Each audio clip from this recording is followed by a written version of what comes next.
Welcome back. In this session, we are looking at activity number 3.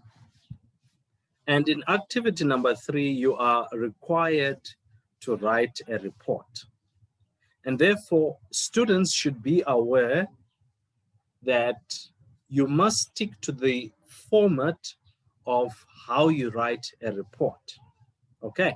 And therefore, we shall have another session whereby I teach you how to write a report. And then after looking at how to write a report, you must also understand the verbs that are given in the activity so that you can answer according to the activity thereof. Okay, so allow me to share the activity that you're looking at. So the activity reads, Mandi Sakunana MK Limited is a company that specializes in retailing foodstuff around South Africa. With branches in all provinces and in all major towns, the entity is exposed to so many risks. You have been recently appointed as the new Chief Risk Officer, and this is a new role within the entity.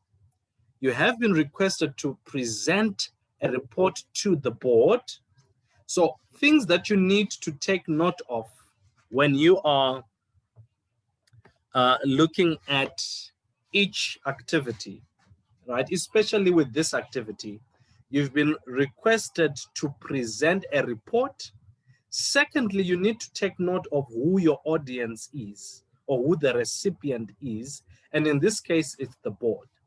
And therefore, a report that you write to the board and a report that you write to other people might differ depending on who the person or who the recipient is, right?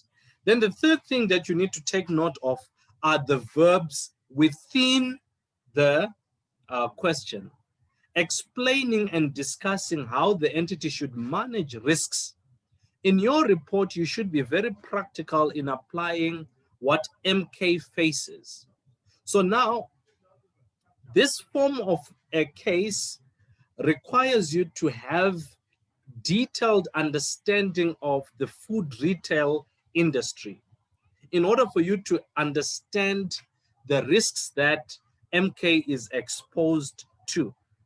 And that's why the question reads, in your report, you should be very practical in applying what MK faces. And this is a 25-mark report. Okay. And therefore, the format of the report itself, right?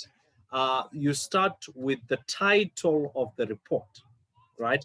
Then you go into the date, you look at who it is addressed to, right?